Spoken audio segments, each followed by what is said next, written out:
In accordance with the provisions of this Act, the State Board of Education has caused notice of this meeting to be published by having the date, time, and place thereof posted in the Department of Education, Secretary of State's office, and notice has been given to the State House Press Corps, the Governor's office, and the State Board agenda subscribers.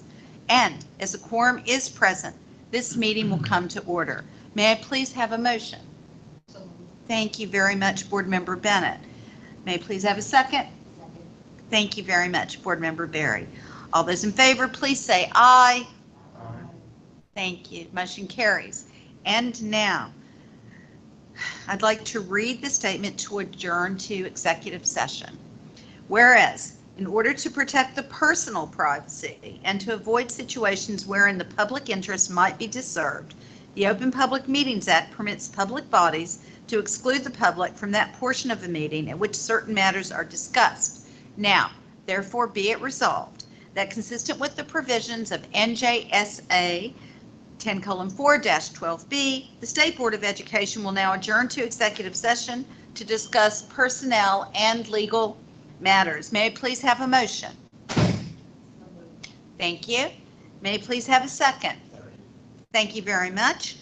All those in favor, please say aye. Aye.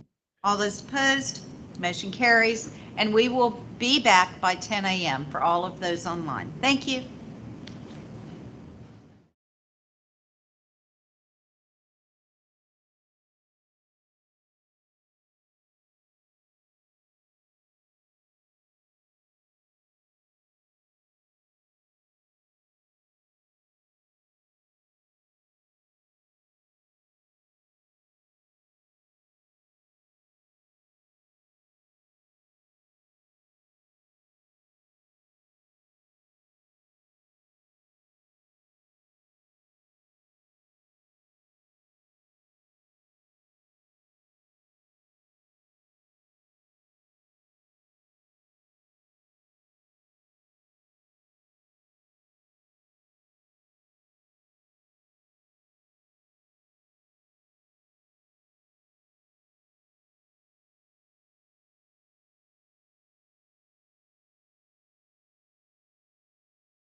Okay. Good morning, everyone.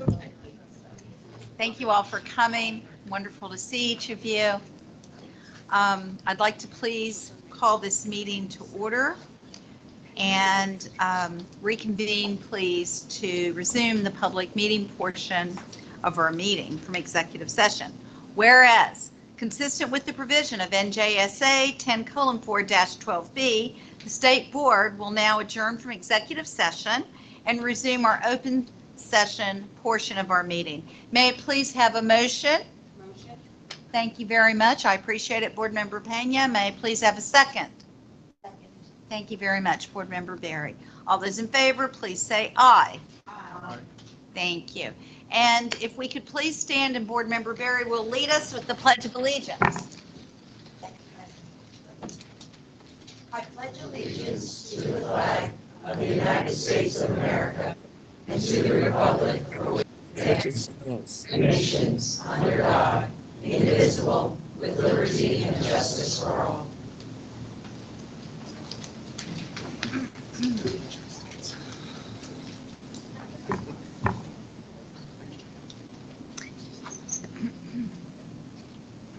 As the State Board meetings are now accessible for the public for viewing on the YouTube channel number 1, I would like to advise that YouTube is ready and has language translation possibilities available for all if you press the option with subtitles, auto translations, and closed captioning in multiple languages.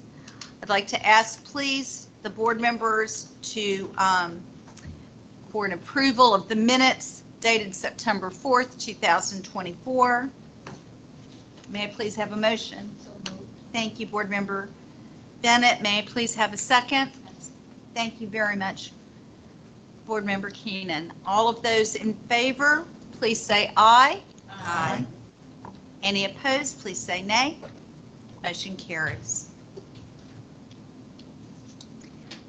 We have the pleasure now of Anna Paskowitz as our student representative of the board.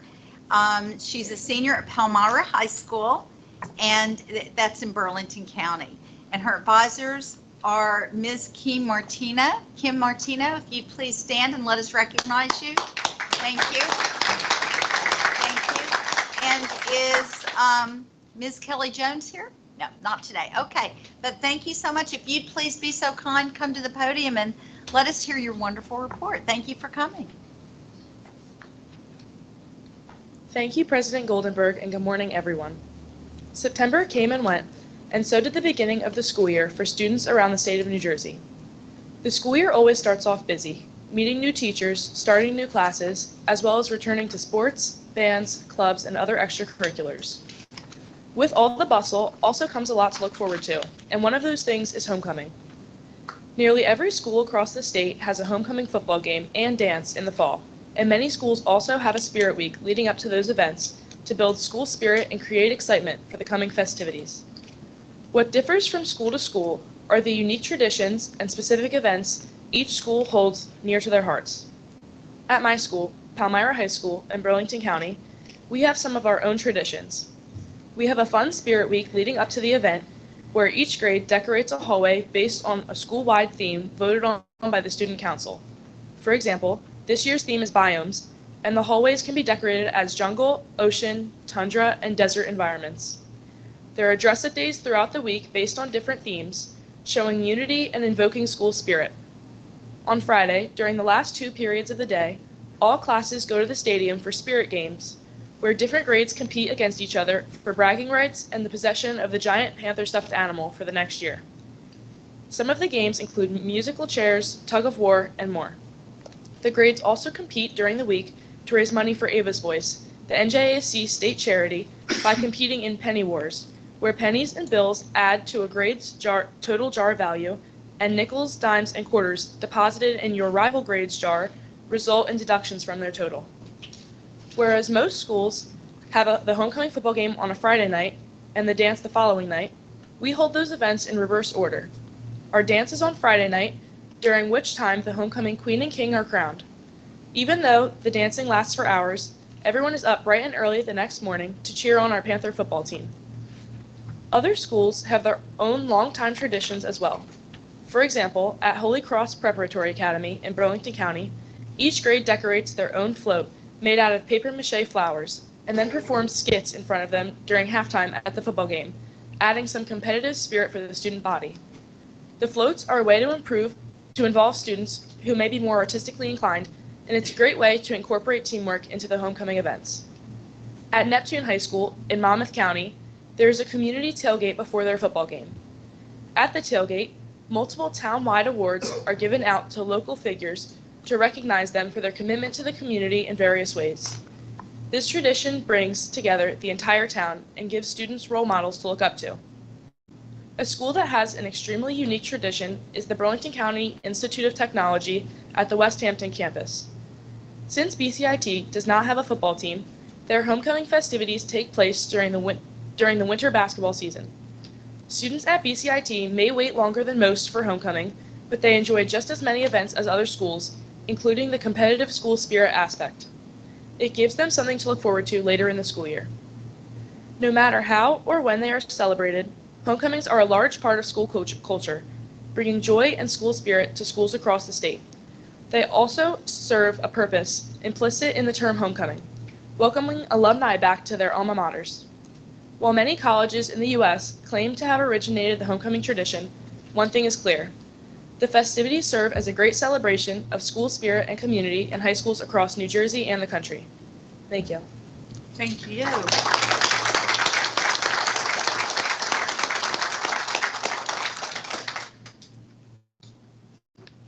Would anyone like to? I will start by just saying homecoming was so great. I remember it from my years. I remember it through our children's years. And I can only imagine how exciting a time it is. So who doesn't love this time of year? The weather's changing. You've got homecoming. How can you listen to that and not start thinking back to your own homecoming? There's pumpkin flavored coffee for those inclined. It's a wonderful time of year. So I love it. I also, this idea of tug of war is something that we're going to implement around here. So we're definitely. Thank you. It's a great team building activity. Yes, it is. Wonderful. Thank you so much. And we wish you the happiest of months ahead. Thank you. Thank you. Okay. Board Member Bobrov, let's continue, please, and have an opportunity to hear your report about the Policy Committee.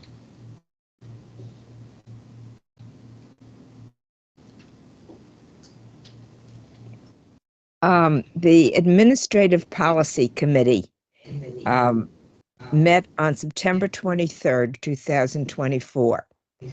The state board members in attendance via Microsoft Teams were myself, Kathy Goldenberg ex officio, Mary Beth Berry, Joseph Ricca, Mary Bennett, and Jeanette Pena. Department staff in attendance via teleconference were Kevin Damer, Laura Console, Jesse Young, Chris Huber, Taylor Secular, Dave Corso, Alan Dupre, Diane Shona, and Stephanie Russo. The chapter we were dealing with was Chapter 23A, Fiscal Accountability, Efficiency, and Budgeting Procedures. As I said, the Policy Committee met on the 23rd of September to discuss the readoption with amendments of Chapter 23A, Fiscal Accountability, Efficiency, and Budgeting Procedures. Since this chapter is on today's agenda at adoption level, I will forego my report so that you will hear it from the members of the department. Thank you very much for your time. Thank you very much. Appreciate it. And then now I'd like to ask Mary Bennett, Board Member Bennett, to discuss a meeting that was held September 26th.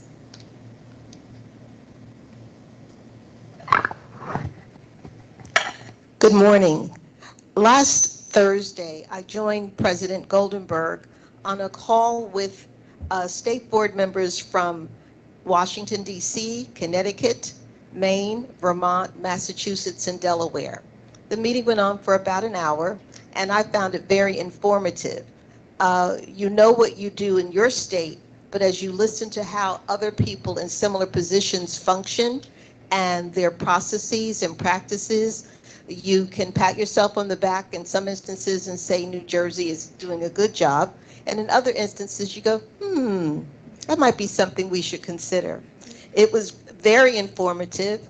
We're thankful here for our Office of the State Board of Ed and the staff there, because not every state has that kind of support. In some instances, they are truly managing all of the business of the work and doing the work by themselves. So we're thankful to Diane and the team who work with us and facilitate our work. It was also interesting to hear how the various states are working on their standards and updating them.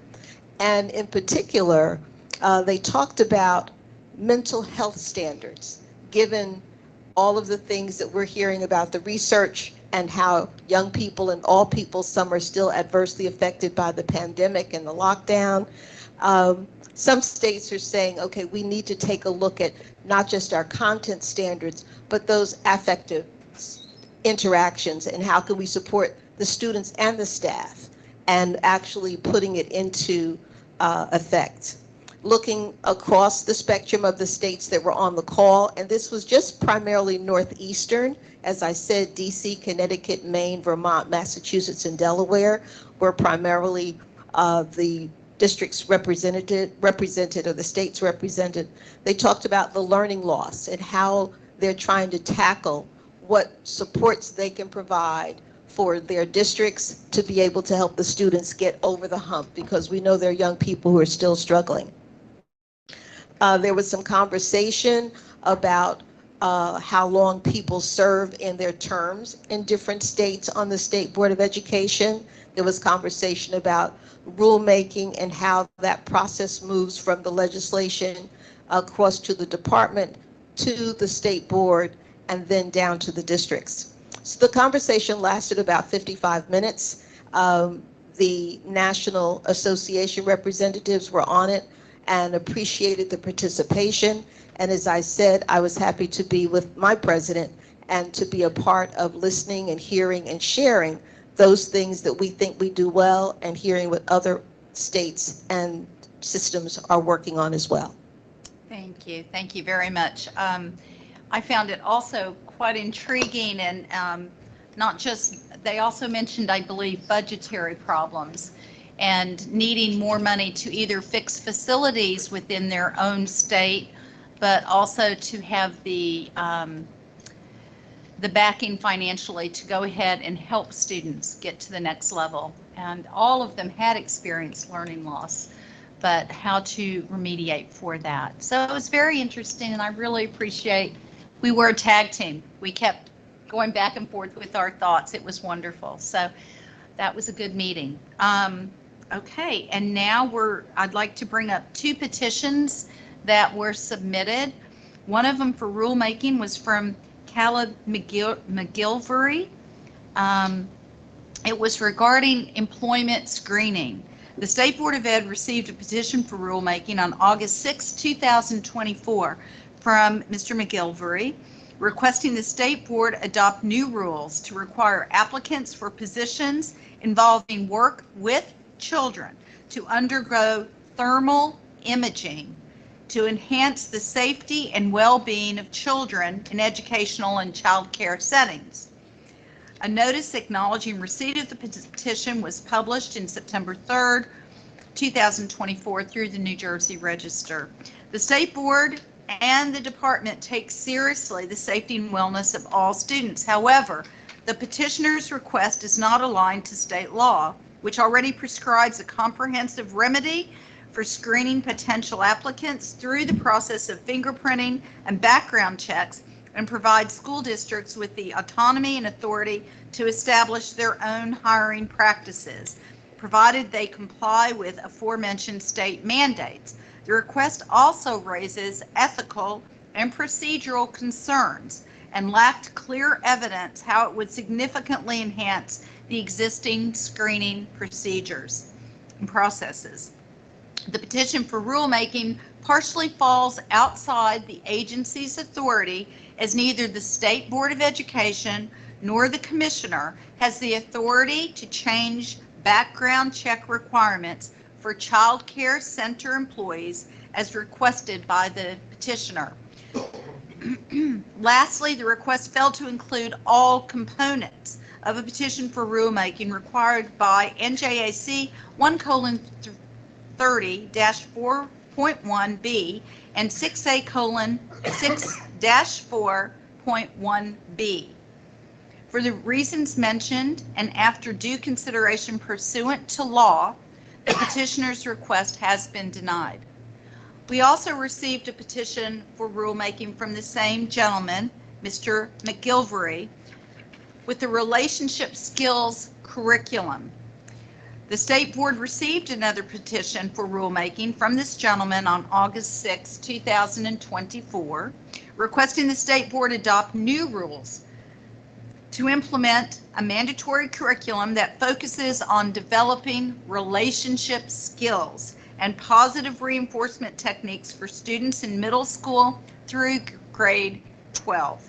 The petitioner sought to require the curriculum to equip students with essential life skills that promote healthy interpersonal relationships, emotional intelligence, and positive behavior reinforcement. The request sought to require the curriculum to utilize 4 specific books and to be integrated in existing health or social study courses in all middle school and high schools throughout our state. A notice acknowledging receipt of this petition was published September 3rd, 2024 in the New Jersey Register. The petitioner's request would conflict with existing state law and regulations. District boards of education and school districts generally have the authority to determine which books and materials are to be aligned with the New Jersey, God bless, with the New Jersey Student Learning Standards, NJSLS, and are to be included in their curricular and libraries. The topics the petitioner requested also are explicitly addressed across our entire K through 12 continuum, across the significant number of NJSLS comprehensive health and physical education performance expectations regarding the defined concepts of emotional health and social health. The petitioner's second request failed to include all components of a petition for rulemaking required by NJAC 1:30-4.1b and 6A:6-4.1b. For the reasons mentioned and after due consideration pursuant to law, the petitioner's request has been denied. More details from both petitions from Caleb McGilvery and the reasons for denial can be found on the department's petitions for rulemaking website at https://nj.gov/education/petitions/final/2024. And now we will go ahead and please continue with our commissioner's report. Thank you, Madam President. I know we have a very exciting agenda item coming up, but much like eating your vegetables, we have one more piece of business to attend to. So on July 18th, 2024, I received a petition of rulemaking from Oscar Feju requesting amendments to Chapter 4 regarding appeals to include another group of appellants to the State Board of Examiners decisions. NJAC 6A:4-2.1a states in part that any party aggrieved by a State Board of Examiners decision suspending or revoking a certificate may appeal to the Commissioner in accordance with NJAC 6A:4. NJAC 6A:4-2.1a1 states that any party aggrieved by a State Board of Examiners decision denying issuance of a certificate shall proceed in accordance with NJAC 6A:3, controversies and disputes. The remainder of NJAC 6A:4-2.1A applies to actions by the School Ethics Commission. The petitioner requested to amend the regulations and add a new paragraph that would allow a revoked certificate holder who later receives an order of expungement pursuant to NJSA 2C52-2 to file an appeal as an aggrieved party to have the language in the docket referred to as a decision changed to remove any reference to the revoked certificate holder's criminal record. Specifically, the petitioner explained that this new class of aggrieved parties would include only revoked certificate holders who committed a crime in their personal life unconnected from the certificate holder's position. The law establishing authority for Chapter 4 states that, quote, any appeal of a determination of the State Board of Examiners shall be to the Commissioner of Education, end quote. The rules in Chapter 4 state that the purpose of the chapter is to establish standards and procedures for the filing, briefing, and adjudication of appeals. The requested amendments at NJAC 6A:4 are not related to procedures for the filing of an appeal of a determination of the State Board of Examiners to revoke teacher certificates, and therefore would extend beyond the chapter's statutory authority. Therefore, the request is denied. For more details on the petition from Oscar Feju and the results from the denial can be found on the department's petitions and rulemaking website. And with that, I'm going to move on to the most exciting agenda item that we have, and that is the New Jersey State Teacher of the Year for 2024-25. This year marks the 55th year that the New Jersey Department of Education has selected a New Jersey State Teacher of the Year. I'm pleased to continue this tradition of honoring and celebrating our state's extraordinary educators. This award falls under the Governor's Educator of the Year program, which provides a well-deserved platform to amplify teacher voice and celebrate our many great educators in the state. Excuse me. Before recognizing our newest State Teacher of the Year, I'd like to take a moment to acknowledge our outgoing State Teacher of the Year, Joe Nappy, who is named a 2024 National Teacher of the Year finalist. During Joe's 6-month sabbatical at the department, he served as a positive and uplifting representative, that's an understatement, for our teaching profession, making public appearances statewide, speaking to a variety of groups, and finding every possible moment to celebrate our state's passion and dedication to educators. He's also had the opportunity to visit Google headquarters in California, meet the President of the United States, attend the first ever Teachers of the Year state dinner at the White House. He went to space camp at the United States Space and Rocket Center in Huntsville, Alabama, and spent time collaborating with other state teachers of the year throughout the country.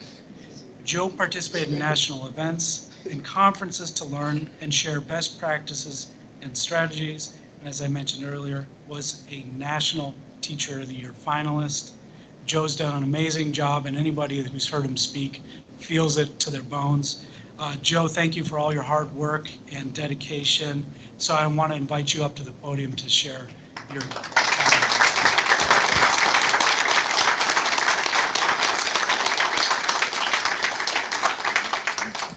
Thank you, Commissioner Damer.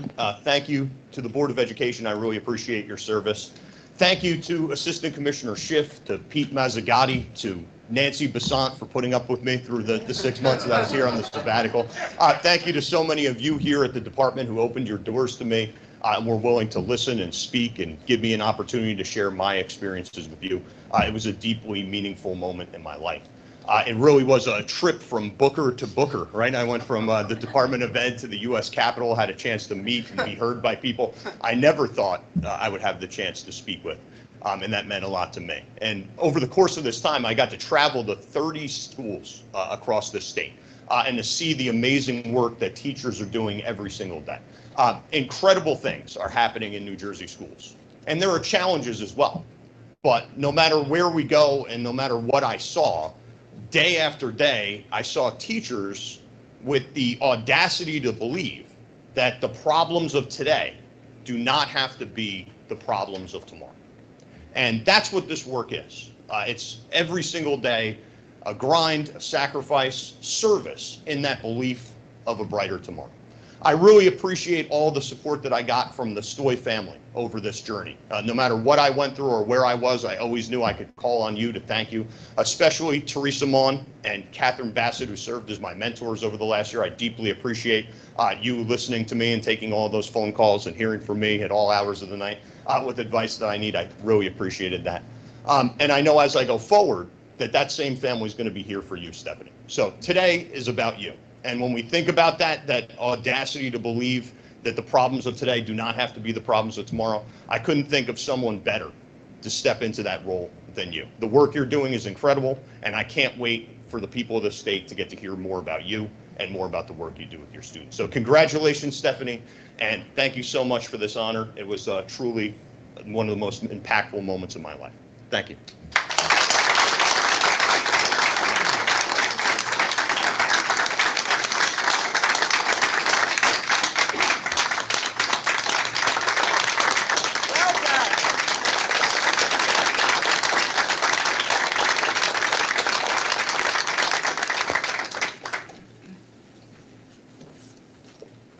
Thank you, Joe. I think you can all see what I mean. And I just one final thank you for your time here at the department during your sabbatical. It's been enormously helpful. We've had a conversation about some ideas you brought to the table, and I'm excited to continue that conversation going forward. I mentioned to him earlier, keep in touch, and I sure hope that we stay in close contact over the coming years. So thank you. I now have the pleasure to turn things over to Dr. Jordan Schiff to talk about our new state teacher of the year. Thank you, Acting Commissioner Damer. The newest New Jersey State Teacher of the Year, we're joining a family of other outstanding New Jersey educators who continue to strive to make a difference in education on a state, national, and international level.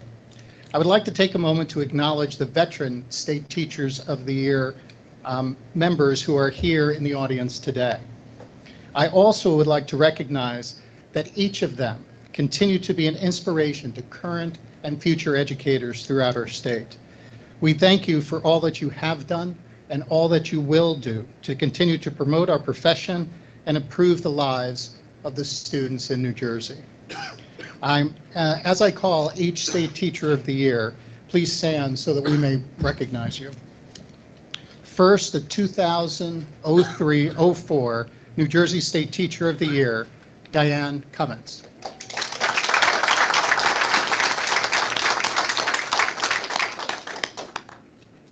The 2005-2006 New Jersey State Teacher of the Year, Robert Goodman.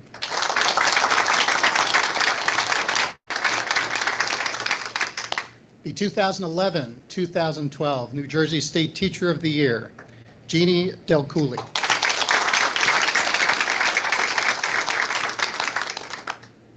The 2013-2014 New Jersey State Teacher of the Year, Kathy Assini.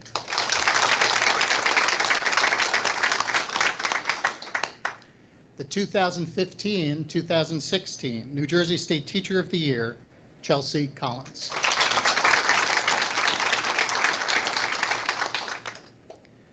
The 2021-2022 New Jersey State Teacher of the Year, Teresa Mon.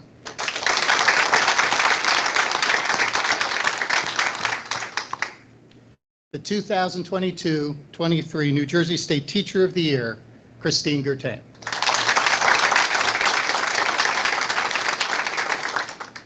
And of course, the 2023-24 New Jersey State Teacher of the Year, Joe Nappy.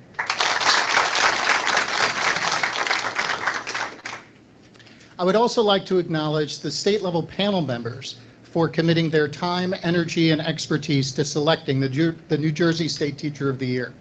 If a panel member is in attendance, please stand and remain standing to be recognized. I kindly ask that you please hold your applause until I introduce everyone. First, Kathy Assini, co-chair of the New Jersey County Teacher of the Year Network. Susan Berry, English Language Arts Standard Coordinator at the New Jersey Department of Education. Steve Beatty, Vice President of the New Jersey Education Association.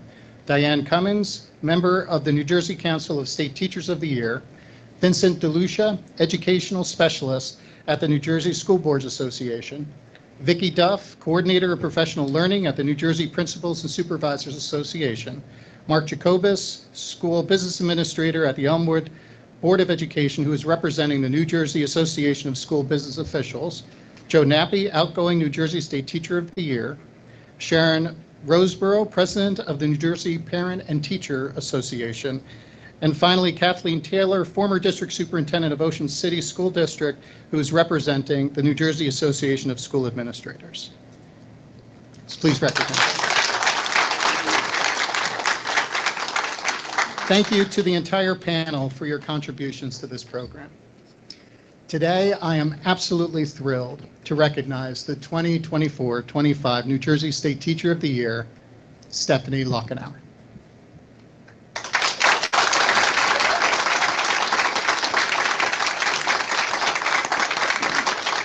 Stephanie is a civics and mindfulness teacher at the Montgomery Upper Middle School in the Montgomery Township School District. President Goldenberg and Acting Commissioner Damer had the honor of surprising Stephanie at a back-to-school assembly on September 23rd with news of her selection as the New Jersey State Teacher of the Year in the presence of her students, her colleagues, dignitaries, and state partners.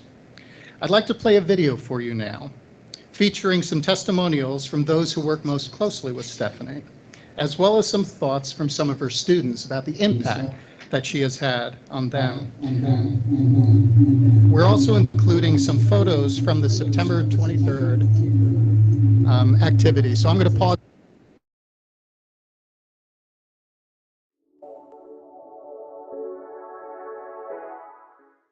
Ms. Lockenauer's calming impact on everyone, in addition to her exceptional teaching skills, makes her the best candidate to be the State Teacher of the Year. I'm so proud of her. I think she's amazing, and there's no one more deserving.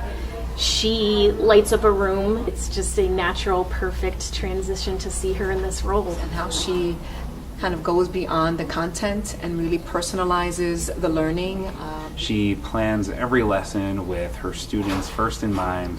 She thinks about what challenges might my students have in this class, and then works to make sure there are resources available.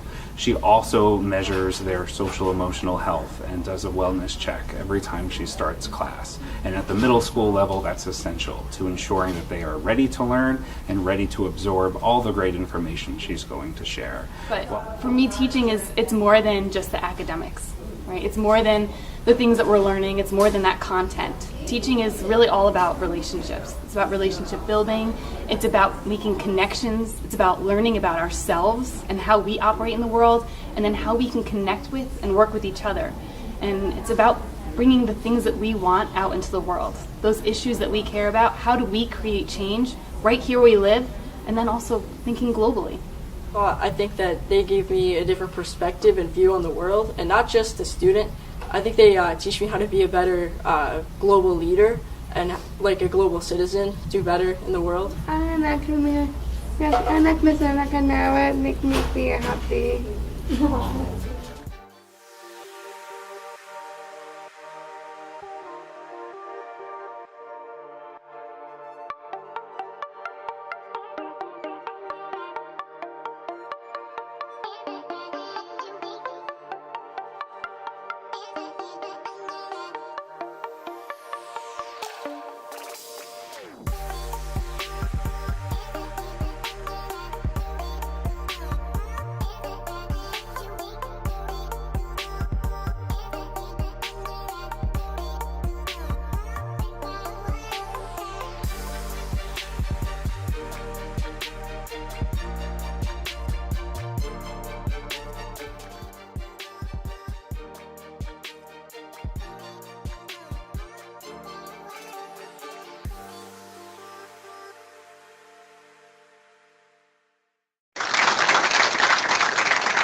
It's now time to hear from our honoree.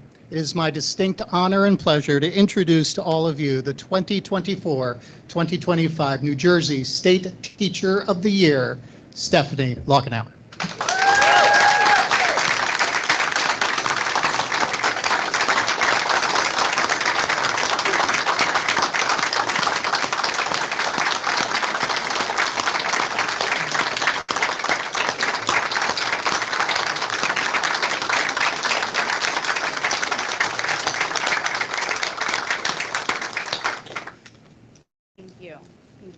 Thank you, Dr.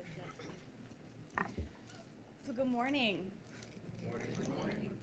So I'd like to begin by thanking Commissioner Kevin Damer and President Kathy Goldberg. Thank you so much for having me. Thank you to the State Board for having me here, for welcoming me, and for supporting me in this new role. I'm so grateful to have the following here celebrating with me. So when I say your name, if you could please stand. Somerset Executive County Superintendent Roger Jinks. County Education Specialist Susan Broder. Montgomery Township School District Superintendent Mary McLaughlin. Montgomery Upper Middle School Principal Raquel Rivera. Montgomery Education Association President Mike Rizzoli.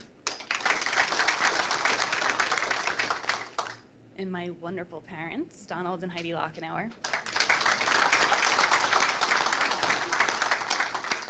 And my partner and incredible educator as well, David Edward Garcia.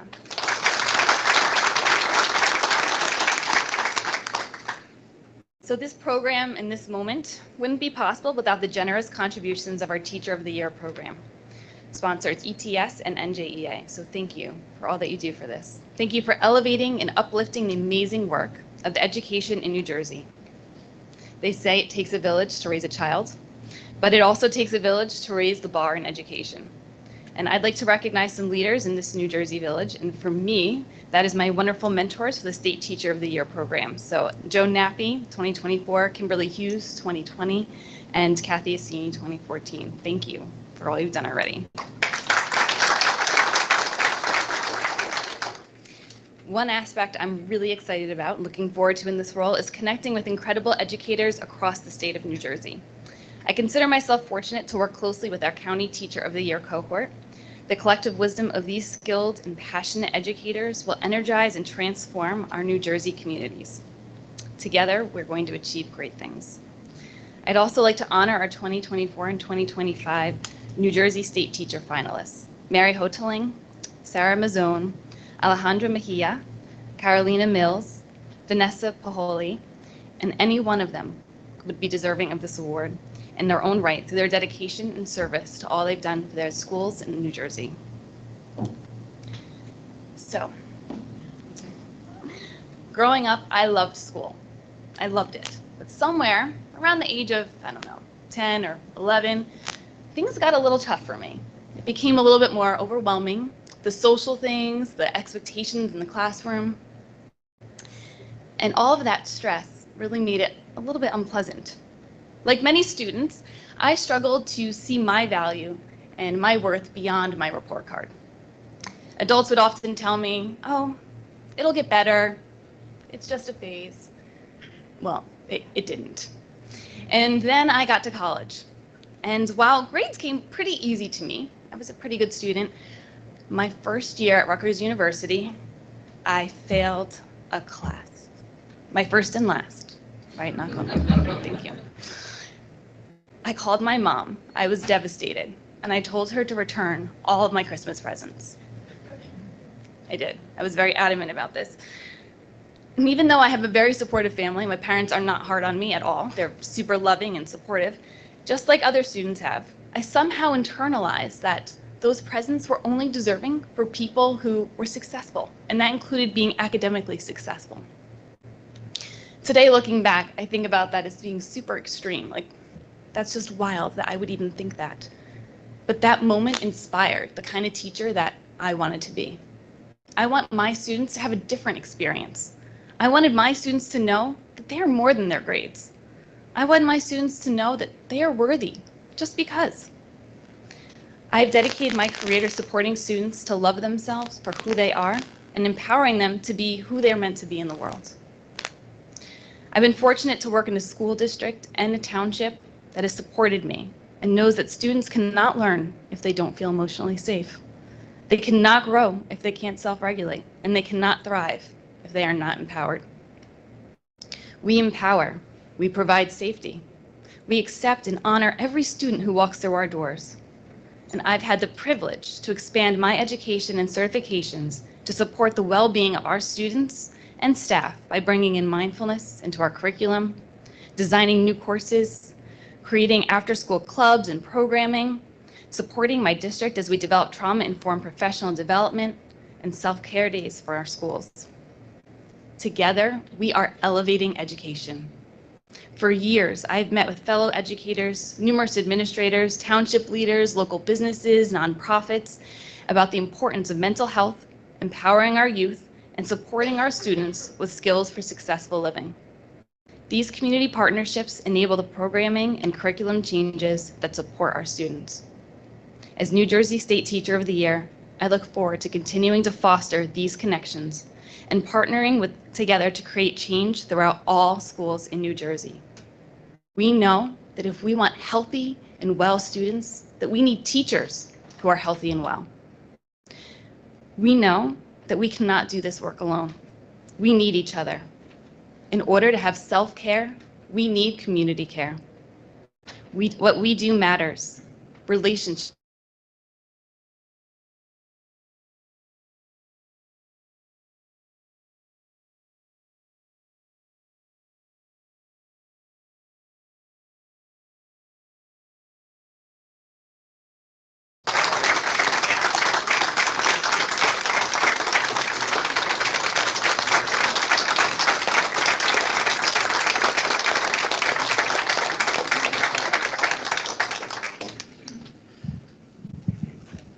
How about another round of applause for such inspiring words?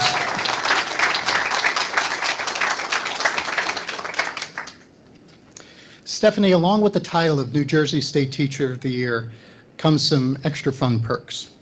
Now let's hear from our program partners. First partner is from the Educational Testing Services. His name is Jobert Abueva, the Associate Vice President of Global Philanthropy. Jobert, please come up and share a few words.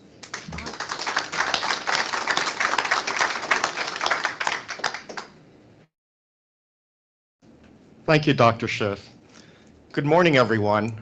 I am the new Associate Vice President for Global Philanthropy at ETS. On behalf of our CEO, Amit Savak, and all ETS employees out of the Princeton, New Jersey headquarters and around the world, it is my honor to be here as we celebrate Stephanie Lochinauer of Montgomery Upper Middle School as the 2024-2025 New Jersey State Teacher of the Year. I am happy to have been part of the surprise announcement last week at your school's gymnasium and to experience the enthusiasm and energy of all involved. ETS has had a long-standing commitment to education and the teaching profession, and we are proud of our affiliation with the New Jersey State Teacher of the Year program, supporting a 6-month sabbatical to cover the winter's salary and benefits, as well as other incidentals, enabling them to perform their Teacher of the Year duties, sharing their knowledge and skills with other dedicated teacher professionals throughout the state and beyond. I am pleased to be meeting past New Jersey State Teachers of the Year, present here as well, and I look forward to hearing about your experiences as recipients of the award. Ms. Lochinauer, you are a true inspiration to your fellow staff and the entire New Jersey education community. I wish you the very best as you perform your New Jersey State Teacher of the Year duties and continue to make a lasting impact on your students' lives. Thank you. I now return the program to Dr. Schiff.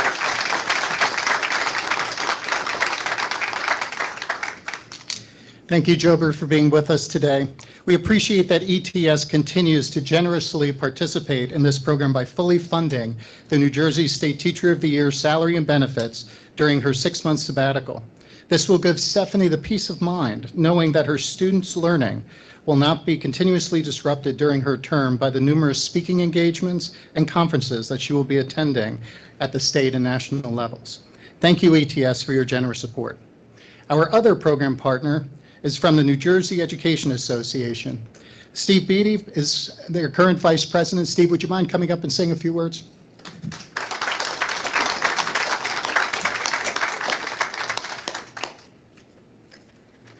Thank you, Jordan. Thank you. Good morning, everyone. State board members, of course, and everyone in attendance. And congratulations again to you and your family, all our distinguished guests, and past recipients of the State Teacher of the Year. As I always say, this is the greatest day for me.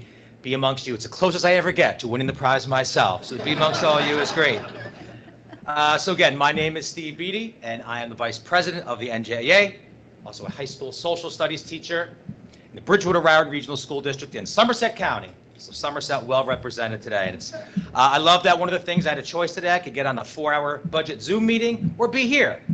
So it's no brainer to be here. This is one of the wonderful parts of my job, to get to be on the committee. And you were introduced to some of my colleagues, and I thank them for their service. It really is a fun group. And Nancy, to thank you for bringing it all together. It is truly a labor of love to work with these colleagues and get to know the County Teachers of the Year through these, I would say, pretty arduous application process to get to this point. So you know that we are getting really the creme de la creme, and all the cohorts have been so great in the work that goes forward.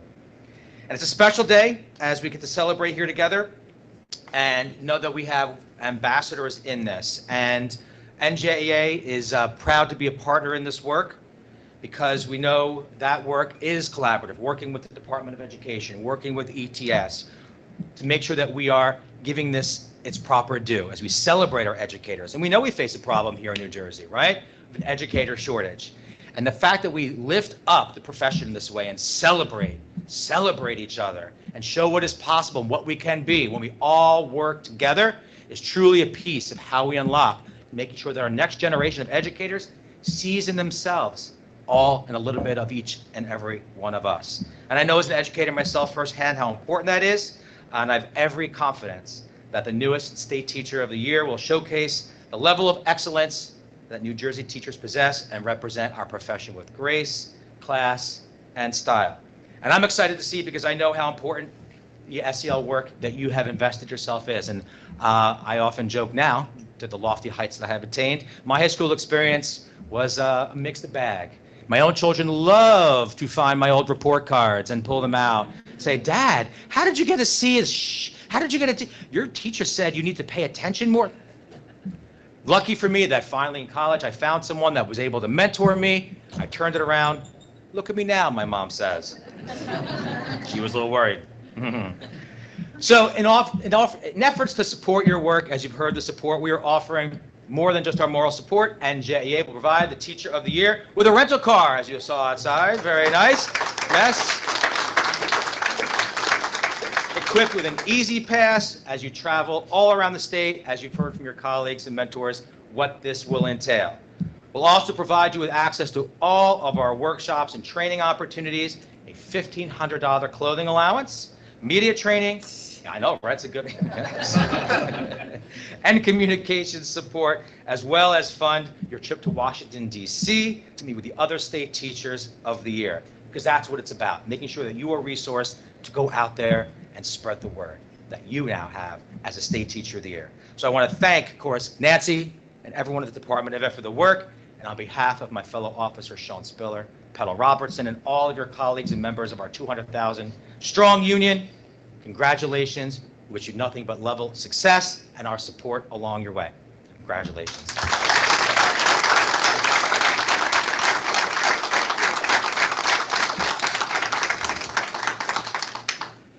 Steve, NJEA's continued support of the program is also very much appreciated.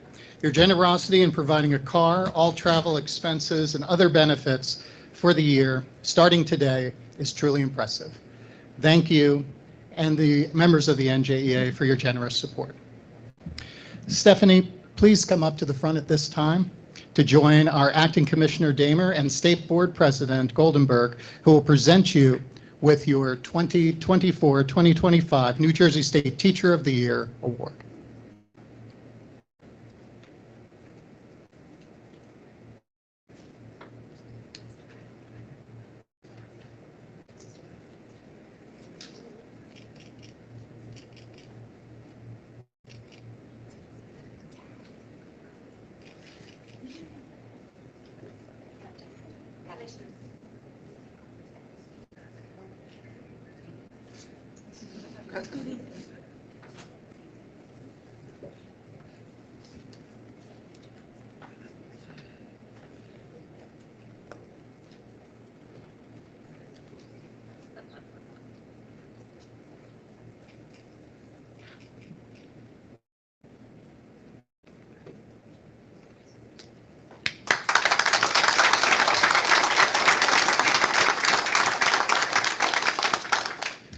Stephanie. Congratulations on your well-deserved award. It's now my pleasure to turn the program back over to Acting Commissioner Damer.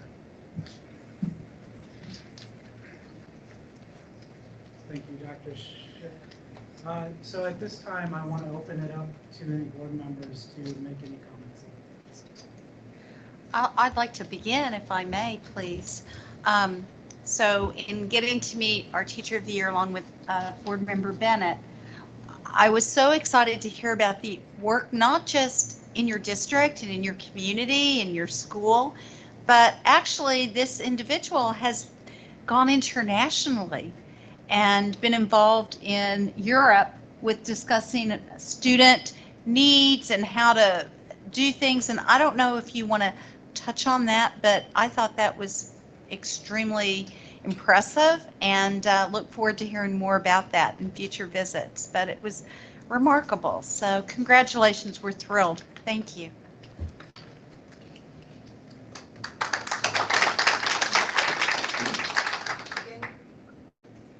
Congratulations. It was an honor to be at the ceremony last week, and I have to tell you, the thrill for me were your students.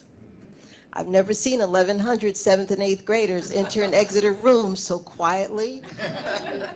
And I watched the teachers interacting with them. No one had to be ushered out.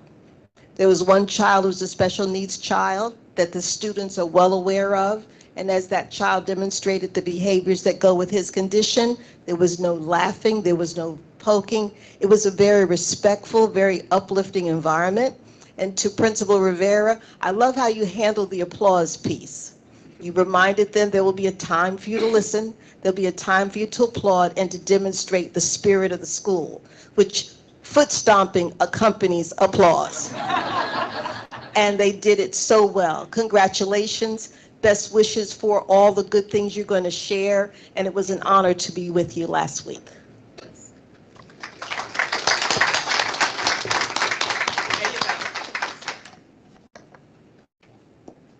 Anybody? Great. Thank you so much. Thank you again and congratulations. And I echo the same sentiment. You could feel the atmosphere in the school, and I think you have play a big role in that, you yourself. And it's one of those things that you can't quite put your finger on, but you felt it in sitting in that auditorium. And so congratulations to you. I apologize to your superintendent and principal. We are going to steal her for 6 months, but she's got the opportunity to do some fantastic work with the rest of us. I look forward to working with you, learning from you, and collaborating with you this year and going forward. So congratulations again. Thank you.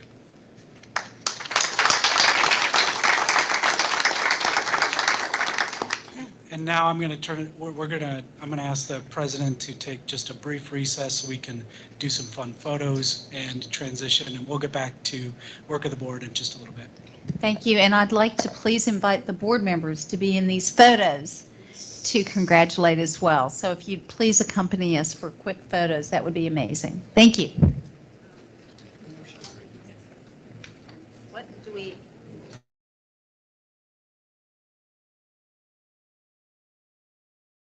Yes. Thank you. And I'd like to ask for a second.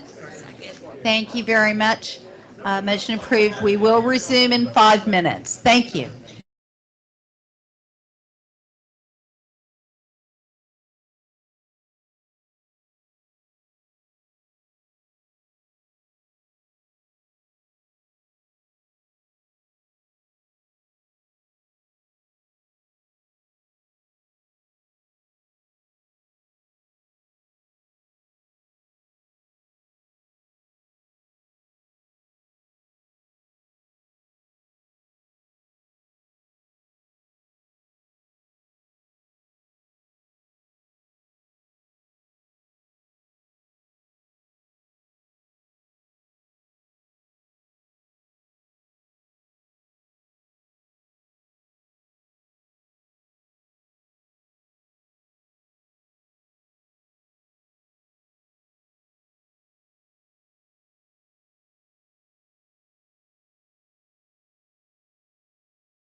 I know. I'd like to ask, please, for a motion to resume our public portion of the meeting. Motion? Who said it? Thank you very much, Board Member Pena. May I have a second? Thank you very much.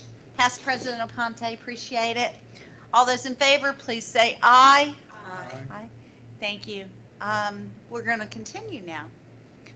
So, Commissioner, we have had such a wonderful meeting so far. This is the happiest meeting every year. It's so great. Inspirational. So now we'll begin, please, with the items for consideration, sir.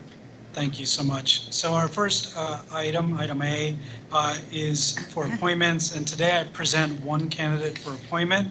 That is Mr. Ambrose Duckett to the position of Assistant Commissioner for the Division of Field Support and Services, and he will report directly to me. President Goldenberg, turn it over to you for discussion. Thank you very much. First, may I have a motion to consider? Dr. Duckett's. Thank you. You made a motion. Make a motion to approve the appointment. Thank you, sir. Vice President. And I'd like to please ask for a second. Second. Thank you. And now for discussion. I can begin. We had a nice meeting in an executive session and discussed all of the attributes that this candidate brings to the position, and they are numerous. So would anyone else like to say anything at this time? Hearing nothing, may I please have a motion to approve? Those in favor, please signify by saying aye. Aye. Thank you. Any opposed, please signify by saying nay. Any abstentions at this time? Okay, congratulations, sir. We are honored and look forward to all of your contributions to come in this new role. Thank you. Thank you. Congratulations, Ambrose. So we're ready to move on to our next agenda item, which is certification of school districts, and I'll invite our newly named Assistant Commissioner up along with Carla Spades. Since the September State Board meeting, the Executive County Superintendents have finalized 56 NJ CUSAC evaluations for districts.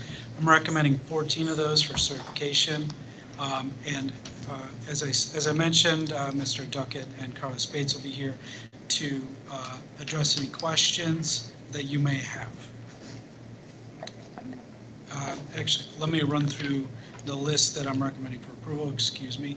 Wyckoff Township's Public School Districts in Bergen County, Lawrence Township Public School District in Mercer, Cranberry Township School District in Middlesex, South Plainfield School District in Middlesex, Boonton Town Public Schools in Morris, Boonton Township School District in Morris, Kinnelon School District in Morris, Lincoln Park School District in Morris, Morris Plains School District in Morris, Morris School District in Morris, Mountain Lakes Public School District in Morris, Randolph Township School District also in Morris, and New Providence School District in Union, Roselle Public School District in Union.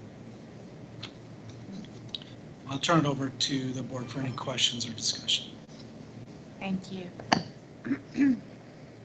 I would just like to make a comment. First off, Mr. Duckett, welcome.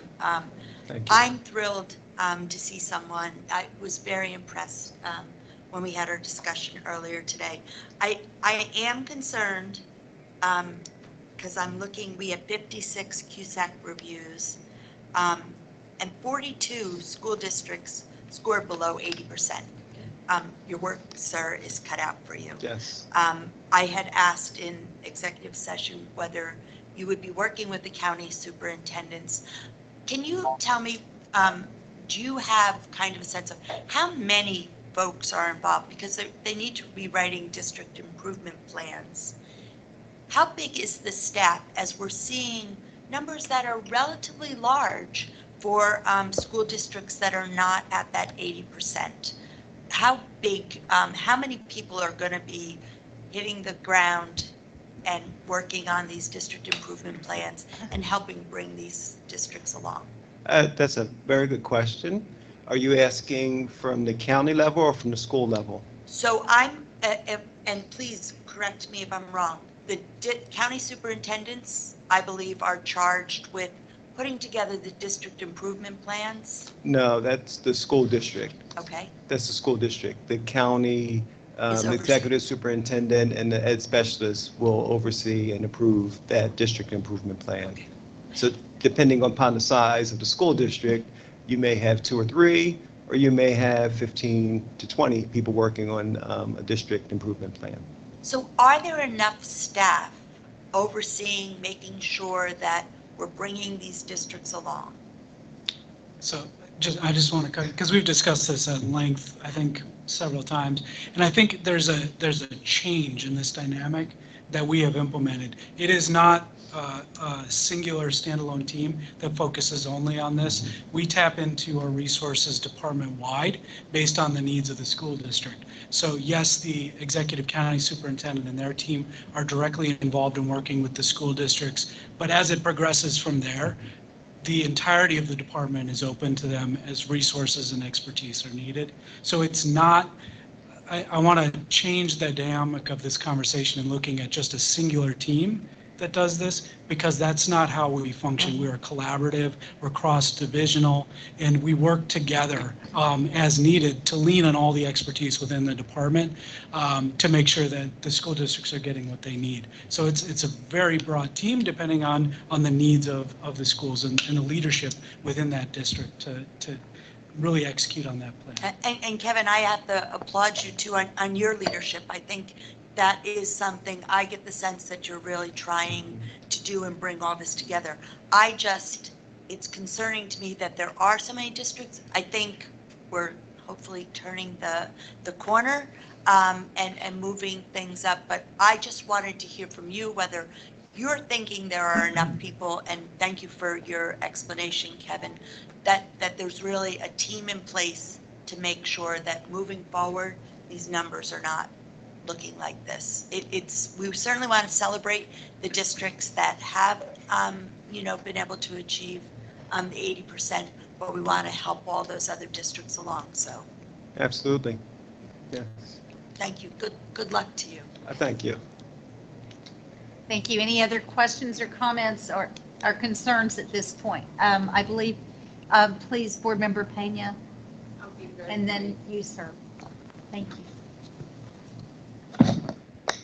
Thank you. I just, again, it's just a comment, and I just want to draw attention to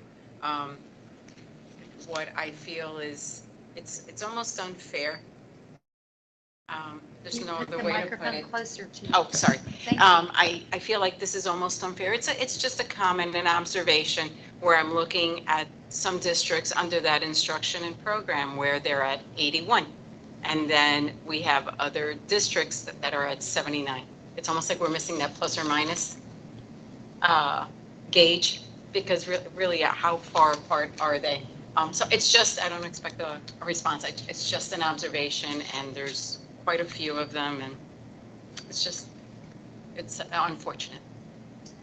Just a quick, remember this is under the old or the current rubric for QSAC, which we've advanced last meeting to make changes. And we did make substantive changes to IMP, and I think addressing those that are just on the cusp, and I think we've given them new opportunities by focusing on growth to help them get there. So I think this is going to start to evolve. We've had conversations with folks in the education field that are expressing great hope and excitement over these changes in QSAC and want them implemented much sooner than I think logistically we can do. So those are conversations I think are ongoing, but I'm very optimistic about what the future holds, including our recent changes. To your point, Board Member Pena, that there are several that are right on that cusp, and I'm optimistic we're going to help them get over that line. Thank you. And Vice President Johnson, sir. My comments were will echo what was just said. I was looking at that data also, the ones that are just off the cut score for being approved. And I was thinking the same thing about the modifications and changes, how they'll help lift the tide and put more districts at the proficient level. So thank you for your hard work. Thank you. So no further comments, then all those in favor of accepting the certification of the school districts that Commissioner Damer mentioned by name, please say aye. Aye. Aye. Any opposed, please say nay. Any abstentions? Motion carries. Thank you very, very much. Thank you. We'll now move on to agenda item C, which is the adoption of subchapters 16 through 22 of chapter 23A, which is regarding fiscal accountability, efficiency, and budgeting procedures. This subchapter provides fiscal accountability, accounting, record keeping, tuition calculations for public schools and approved private schools for students with disabilities, residency requirements, and the financial operations of charter schools. Dave Corso, Assistant Commissioner for the Division of Finance and Business Services, and Alan Dupree are going to join us up here and provide a presentation and address any comments and questions you may have. Good morning, Acting Commissioner. Good morning, board members. I guess this is you had the exciting stuff. This may be the boring stuff. Finance is the exciting stuff as well. Just kidding. I'm Edward. Thank you for allowing me to present today.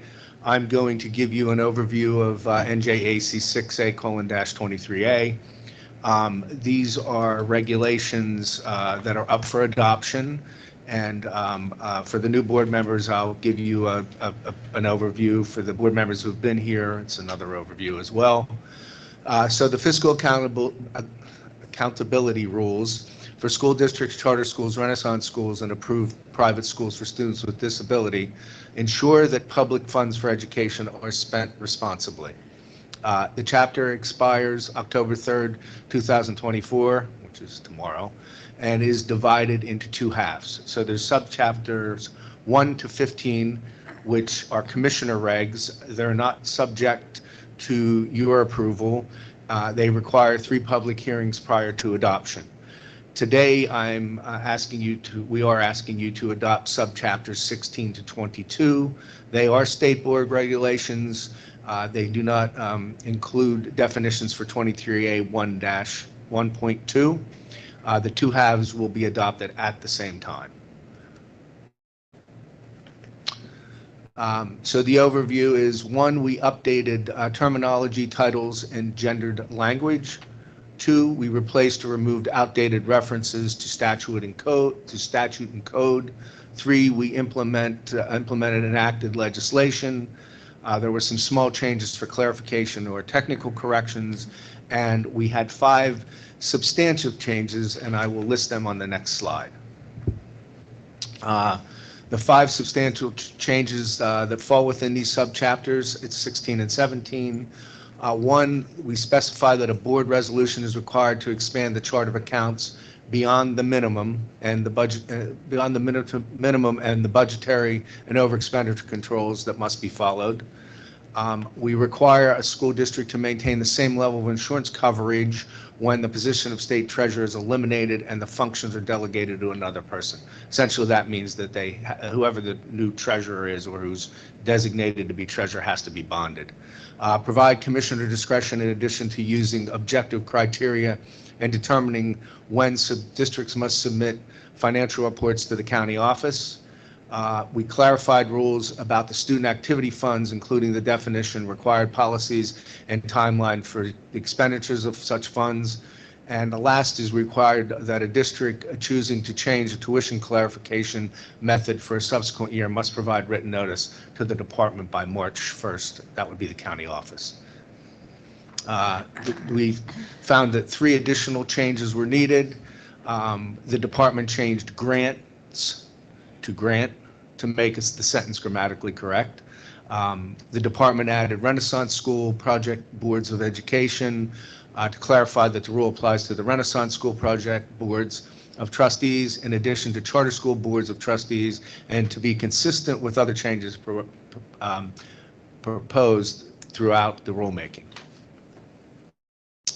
We chose not to adopt a new rule proposed at NJAC 6A:23A-16.1G, which would have set forth rules if the procedures at NJAC 6A:23A-16.10B resulted in corrective action that is not sufficient to avoid a deficit on a budgetary basis or to correct an actual fund deficit on a budgetary basis. So upon further legal review, the department determined that that proposed new rule exceeded the department's statutory authority.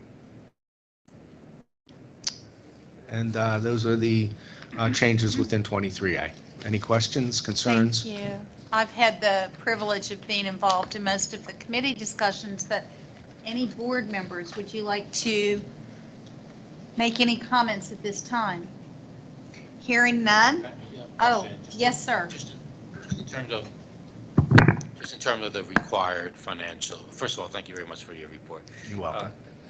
The requirement for financial reporting that gets submitted to the county superintendent's office, is the county office also expected to approve that financial report? Review and approve it, yes. Okay.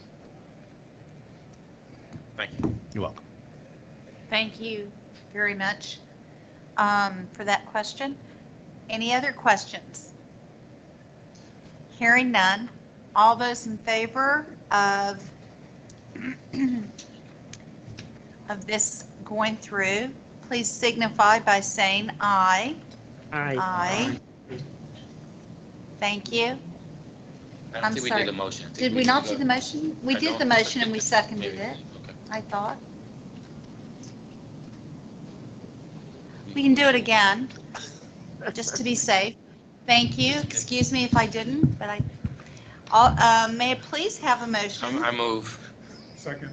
Thank you. We have a motion from past President Aponte. We have a second from Vice President Johnson. Okay, no further discussion at this time. All those in favor of accepting the motion to go ahead with adoption level of Chapter 23A, please signify by saying aye. Aye. Any opposed, please signify by saying nay.